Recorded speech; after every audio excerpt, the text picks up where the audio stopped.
মমতা ব্যানার্জি লাথি মেরে মইকে ফেলে দিচ্ছে যে মমতা ব্যানার্জির আমলে রাজনীতিতে সব আছে, দুটো জিনিস নেই, এক হচ্ছে নীতি আর একটা হচ্ছে মূল্যবোধ।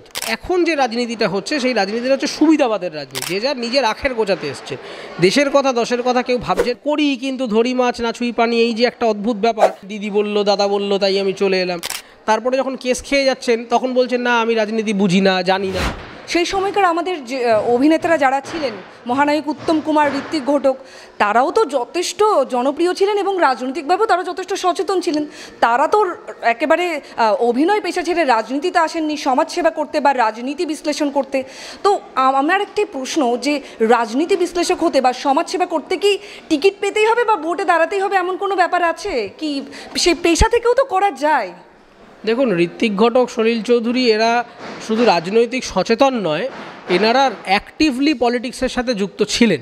দীর্ঘদিন ধরে এনারা রাজনীতি করেছেন এবং শুধু করেনইনি, সেই নিয়ে নিয়মিত যে পেশায় ছিলেন, গান লিখেছেন, ছবি বানিয়েছেন, ছবি এঁকেছেন, নানা রকমের যে একটা পলিটিক্যাল লাইফস্টাইল লিড করবার জন্য যা যা করা উচিত, রাজনৈতিক পার্টিসিপেশনটা অ্যাক্টিভলি তাদের মধ্যে ছিল। তারা ওই মুখ ঢেকে বেরিয়ে গেছি যে না আমি ওই করি কিন্তু ধরি মাছ না ছুঁই পানি, এই যে একটা অদ্ভুত ব্যাপার, করি অথচ বলি করি না, বুঝি না, যেটা এখনকার এই সেলিব্রিটিদের মধ্যে প্রবল দেখা যাচ্ছে।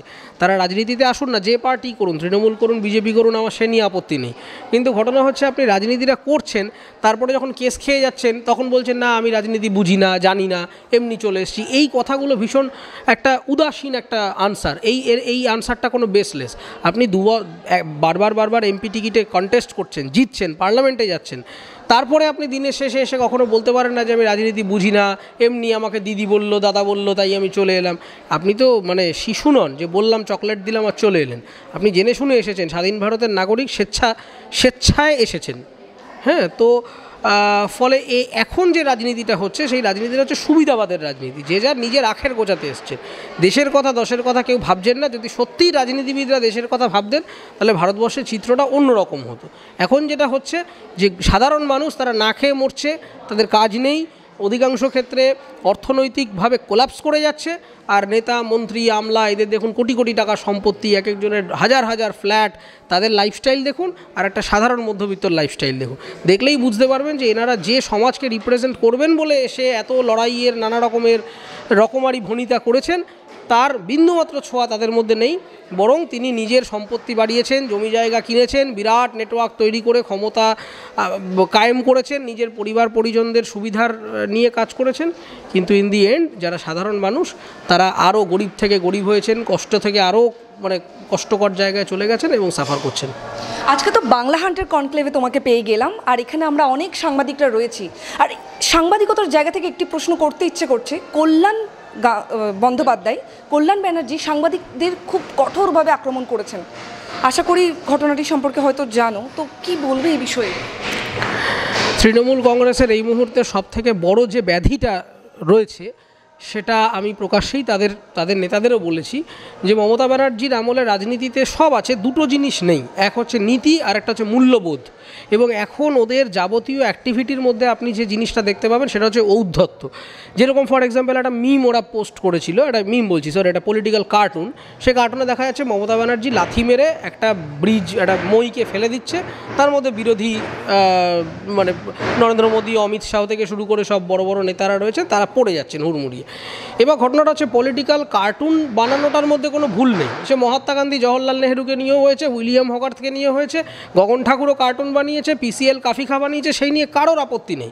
কিন্তু প্রশ্নটা হচ্ছে এটা অফিসিয়াল পেজ বা টুইটার থেকে যখন পোস্ট করছেন তখন এটা আপনার পলিটিক্যাল পার্টি স্টেটমেন্টে পরিণত হচ্ছে, এবং সেখানে একটা পার্টি সুপ্রিমো কাউকে লাথি মারছেন, এই ইমেজের মধ্যে দিয়ে যে উদ্ধত্ত অডাসিটি এইটা যে প্রকাশ পেয়ে যাচ্ছে, এটাই অ্যাকচুয়ালি ডেট্রিমেন্টাল। আপনি কল্যাণ ব্যানার্জিকে নিয়ে বলছেন, কল্যাণ ব্যানার্জি সেই পলিটিক্যাল ব্যক্তি যিনি পার্লামেন্টের বাইরে দাঁড়িয়ে ভাইস প্রেসিডেন্টকে ভেঙিয়েছিলেন।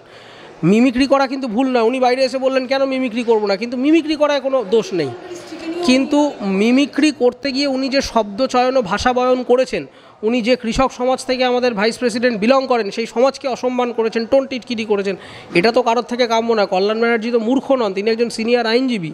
তার তো রাজনীতি করতে এসছেন বলে তিনি তার যাবতীয় নীতি মূল্যবোধ বিসর্জন দিয়ে আসবেন, এই কথার তো কোনো মানে নেই।